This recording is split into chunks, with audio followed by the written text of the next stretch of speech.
Marry me, marry me, marry me. That song is pretty catchy, and the movie's actually not that bad. Let's talk Marry Me.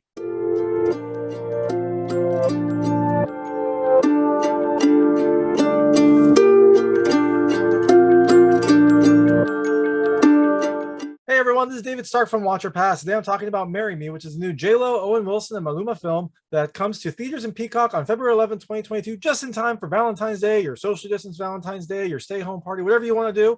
Marry Me is there for you. It's a romantic comedy. My hot take is I think you should rent it or stream it. It's cute. It has some cheese. It's enjoyable. It's not great, but I really enjoyed it. I liked J-Lo's performance. I liked the songs, and I liked some of the drama. It was just kind of a fun comfort food type movie. So I'm going to tell you a little bit more about the film, a few things I liked, a few things I didn't like, and then go a little bit into the ending. So as you can imagine, there will be spoilers. If you don't want to know about the film, if you want to go in without knowing the big romantic comedy twist, but you probably already know it if you've seen a romantic comedy, then turn this off now. So in Marry Me, you have J-Lo, who plays a international performing artist named Kat. She is basically J-Lo, except in Marry Me, she hasn't won any Grammys. Has a public relationship that is going to culminate in this big concert where they're going to both perform their new song, Marry Me, and then also take their vows. It's going to be this big public spectacle. But right before J-Lo finds out that Maluma is cheating on her, and so she kind of goes up on stage and kind of has she doesn't have a nervous breakdown, but she is definitely affected by this, as you would imagine. So she calls off the vows and then basically looks over the audience and finds the one person who wasn't looking at their phone and looking right at her, who was Owen Wilson, because he was this dad who was dragged to the concert with his daughter to kind of impress her and also just to get out of the house. But he doesn't really know anything about J-Lo or pop or any of this stuff. So he's just kind of watching this spectacle. And so when she sees him, they make eye contact and she chooses him. And Owen Wilson then gets up on stage and, like any sane person who is not married, he marries J-Lo. And that's kind of the concept of the movie. Then the film kind of goes into, like, is this real? Is this just a performance? What goes on? And there's some drama, some heartfelt moments, some comedy. It's just kind of a fun movie that's not great, but it's very enjoyable. So things I liked about this movie. The first thing I liked is the cheese. I mean, this is a cheesy love story. There are definite romantic comedy tropes throughout, and if you're into that, if you like that type of film, you'll like this. I like romantic comedies. I really like it. And hey, it's Valentine's Day, so this is the perfect time to watch it. And all the cheesy love story stuff was fun. I did actually enjoy it. The second thing I really liked is J-Lo. I mean, I don't know how she does it. I mean, she's timeless. She puts on these amazing performances. Like, this film is almost like a J-Lo advertisement, because even though her character is Kat and she is a similar international recording star, she writes some unique songs, like she performs them in this movie. So there's an entire soundtrack of new J-Lo music in this movie. There are like concerts that are put on. So basically you get a J-Lo new concert as well. And she also, I think, injects a little bit of her own frustrations and her own, experience with being a superstar into her role. I mean, it's a very similar role for her. And some of the things that she says do sound like they are drawn from her personal experience. And the last thing I liked is the comedy. I mean, this is a romantic comedy. There are some very funny, like, date night moments. There's some funny, differences between J-Lo, who is kind of this social media savvy superstar, and Owen Wilson, who is this kind of like fun, nerdy dad character who doesn't really, he starts with a flip phone, like that kind of stuff. So there's some age humor, there's some kind of social media savvy humor, and there's just some fun, like, life humor as well. And it's not laugh out loud, but there are definitely some moments that will make you smile, and it's definitely a really good date night movie. Side note, I also forgot to mention this earlier. This movie is based on a graphic novel, so I really like to think of that there is some sort of like anime-inspired super graphic novel about this, but it's probably just like a nice kind of like shonen type romantic graphic novel. But in any event, I was curious. I found that this is based on a graphic novel. I'm very curious to see what that looks like. So things I didn't like about this movie. The first is the product placement. There is some very, very obvious product placement. Product placement's fine, but this is pretty egregious. Like, there's one scene where they're trying to look up something and they like go, "Okay, Google, do this." Sorry if I just triggered all your okay Googles. I'm sorry about that. There's also a scene where they're like, "We need to make a website," and one of the kids is like, "I already made one with Wix.com." Like, really egregious product placement. There's also one where they're like on a flight and J-Lo tries to buy champagne for the cabin, and like, "Oh, all we have are sandwiches. This is a Michelob Ultra." Like, I mean, yeah, I guess, but yeah, it is what it is. It's pretty blatant, and I'm sure there's more that I just didn't actually catch, but it kind of made me cringe each time that happened. different from the cringe of a normal cheesy love story that you kind of know to love. This was a different kind of cringe. The second thing I didn't like, and this is a weird one because I don't think I've actually ever really had this affect me. There's a fisheye lens that's used often. And I don't know if it's used to kind of show like the eyes are always on them. So they're putting this fisheye lens to like show that everything is, under a microscope almost. But it's used in weird spots. Like there was like a city view where it was used. So the edges of the film had curves. Like there was a building that was like curving around. And even in like pretty big rooms, like it was used. So the edges of the screen had like curvature on them. And it was just really weird to me. I kind of was a little disoriented at times. And I don't really know why they did it. It didn't seem like it was needed. They weren't really in very confined spaces for a lot of the filming. So I think you could just use a normal camera. I don't know, maybe that's just the director's style. I did not like it. It looked weird to me and it was a little disoriented at times. And the last thing I did not love is the middle drama. I mean, this is a rom-com. This is a romantic comedy. There's always gonna be middle drama. Middle drama in here felt a little manufactured, felt a little bit off for the characters. I'm gonna go into that in the ending. But to me, the middle drama just felt like it kind of came out of nowhere. And then it was kind of used to propel the story forward, which I understand. But it also felt a little bit set apart from some of the characters and some of the things that we've known about them. So what happens in the ending is you've got J-Lo and Owen Wilson. Well, I guess I think they're their characters' names. I think it's like Kat and Charlie, I think is what their names are. I'm just gonna call them J-Lo and Owen Wilson. It's much easier for me to do that. So J-Lo and Owen Wilson, their relationship is growing. They are becoming closer, and they're realizing even though they're very different people, they have a lot of things in common. They both, sometimes want a quiet life. They both want to kind of get out of the spotlight occasionally, and they'll both love Owen Wilson's daughter, who's played by Chloe Coleman.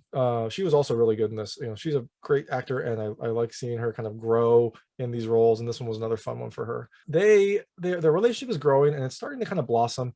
And then what happens is J-Lo gets nominated for a Grammy, and she's never won a Grammy. That's one of her things, and she kind of laments about it a couple times because she's done so much. She's this internationally recognized performer, but she hasn't ever been recognized from a Grammy.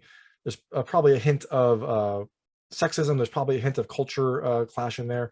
But for whatever reason, she had not been nominated for a Grammy. She finally does get nominated for a Grammy, but it is for the song that she sang with Bastian, played by Maluma, who cheated on her, and they have not really been very close. So he pops in to tell her about this. She's really excited because it's a big achievement for her career and a big achievement for what she's been kind of fighting for.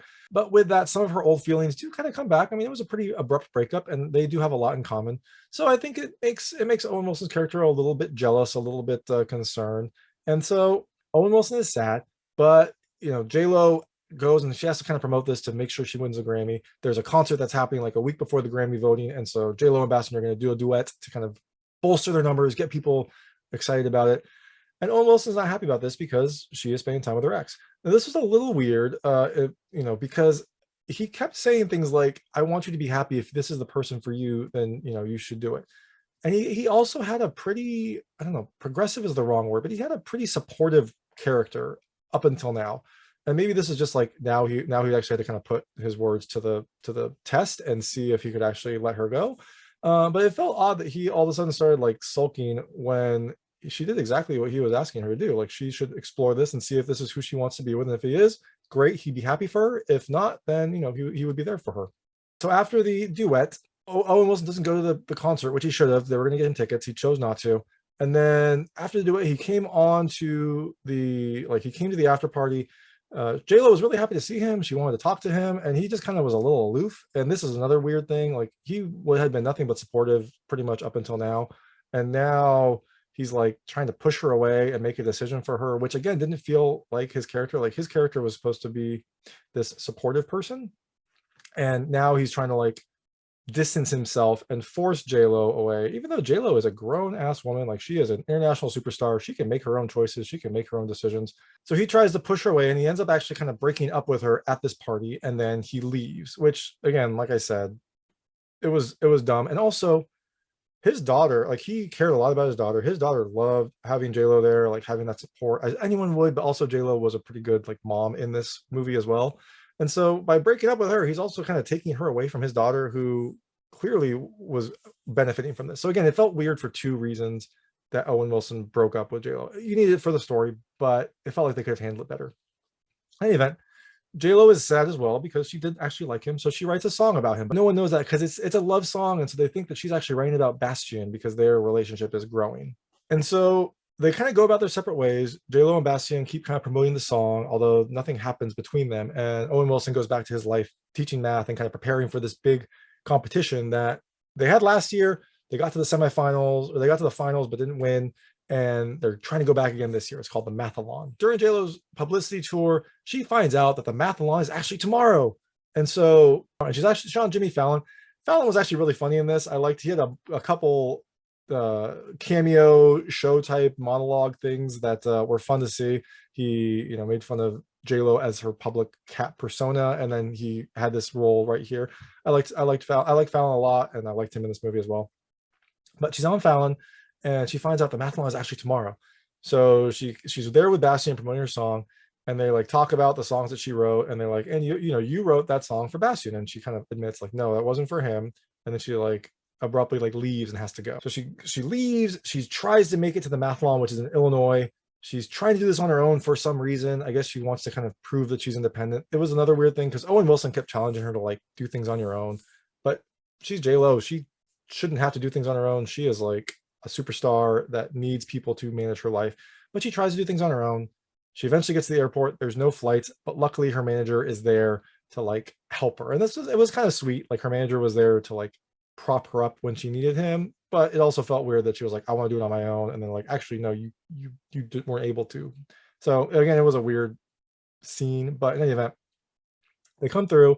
She gets on a plane. She goes to Illinois and makes it to the Mathalon finally. So Owen Wilson Zahra is up there. It's the final question. They're both in the finals. It's between two teams, and Owen Wilson Zahra gets the question, and it's a hard question, but she starts to answer it. She starts to like do the work to answer this question. But she had choked last year. During the last Mathalon, she had choked, and so she got up there. She couldn't perform. I mean, it's nervous. Like I don't know how I would do up on stage. Like I probably wouldn't do well either. But she had kind of carried that shame, and she was finally ready to get back. But while she's up on stage, one of the people from the other team like makes a choking sound and like says something, which in my mind that would probably disqualify them. Like if I was if I was Owen Wilson, I would have been like, no, that's disqualifying. Like get them out of there.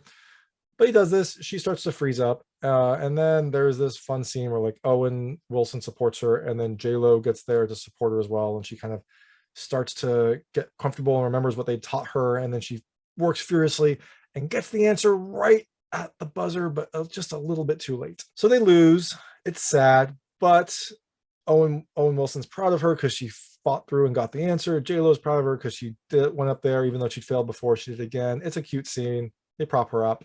She's happy. Everyone's happy. And then when Owen Wilson's up there kind of hugging his daughter and telling her how proud he is, J-Lo shows up.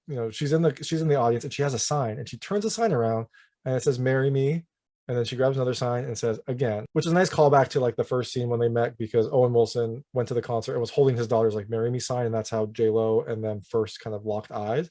This was cute. She said "Marry Me" again.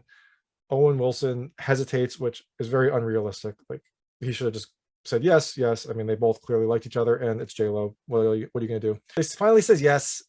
They kiss. It's happy ending. Everyone's happy. And then there's also some cute like relationship type scenes during the credits with I think maybe members of the cast were talking about their, how they met, and the random way that they met and how long they've been together. I couldn't tell if they were like members of the cast or if they were just like random people that had submitted videos. In any event, it was pretty cute. There were only a couple of those, and then it was normal credits. So stay for that at least, because that was fun. And then there's no kind of stinger at the end. But that's Marry Me. It's available in theaters and on Peacock on February 11th, 2022. Like I said, it's fun, it's cute, it's comfort food. I think you should definitely rent it or stream it. If you got Peacock, definitely stream it. It's definitely worth your time, and it's a fun date night movie for Valentine's Day. If you go to theaters, you'll probably enjoy it. My ultimate recommendation is rent it or stream it. And thanks so much for watching. If you like this review, please like and subscribe to this channel. It helps me out a lot. Make sure all my new content goes straight to you. Thank you.